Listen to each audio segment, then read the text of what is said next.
Maganda pa nga ibang vlogger na nag-review. Totoo eh, nagpakatotoo eh. Ang kinakain ng mga sikat at mga artisan tao, mga healthy food. Oh. Real talk yun. Ah, ganun ba yun? Ganun ang buhay eh. Pag may pakinabang sa'yo, maraming kakapit sa'yo. Hindi ka tayo si Dewata. Malakas yung mami niya eh. Wala naman lasa pagkain nun ah.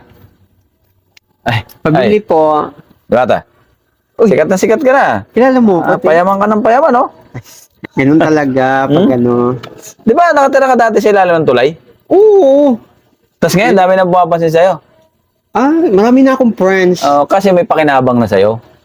Huwag ka naman ganun. Ah, hindi, ganun yun. Ang tao, ganun eh. Pag may pakinabang na sa'yo, ikaw na ang reyna. Ikaw na ang ginto para sa kanila. Pati mga artista, dinadayo ka.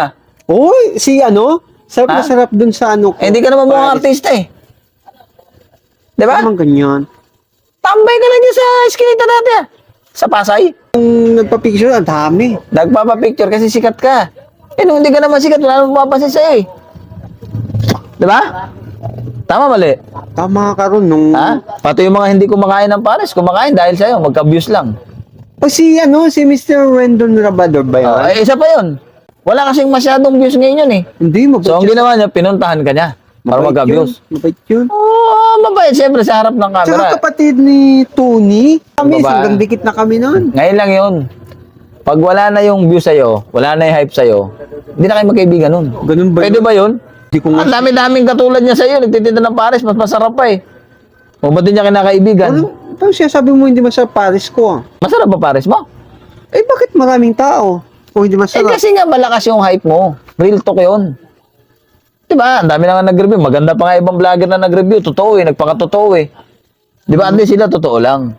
Pero masama kasi nangyari. Nagagamit ka na. Hindi mo alam. Mahina pa rin ang utak mo pagdating sa ganyan. Wala akong pake. Ha? Wala kang pake.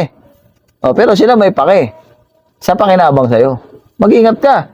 May mga reporter pang kumakain sa'yo. Oh, eh, hindi naman kumakain ng ganun yun. Hindi. Walang lasa yan eh. Sarap na sarap sila eh. Ang kinakain ng mga sikat at mga artisan tao, mga healthy food.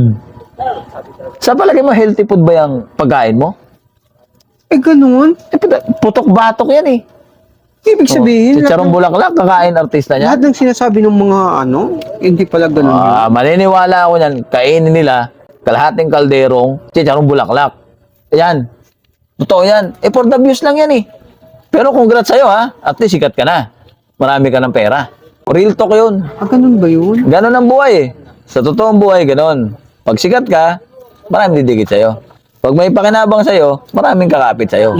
Real talk yan. Yun ang pinagtataka ko, binigyan ako ng puhunan samantalang nung araw, kanin-kanino ako nangihiram. Di ba Sa ikaw mga yung Bombay. di ba ikaw yung nagmula sa kalangitan, bumagsak sa kalupaan, Oo, ang ako nag-iisang sa- diwata? Diwata. Oo. na mukhang kawatan? Oh, ako yun. Ikaw yun, di ba? Oh, yung Tapos ngayon nalapitan. Eh ba't nung panahon na hindi ka na nilalapitan? ayaw siguro masanggot sa ano ko, Hindi. sa kaso ko. Eh, hindi ka pa kasi sikat noon. Yun. Ngayon kasi sikat ka na. Kaya ikaw mag-ingat ka. Mamili ka ng mga kaibigan mo yung tunay. Dahil hindi lahat na nakapaligid sa'yo ngayon, tunay mong kaibigan. Tandaan mo yan.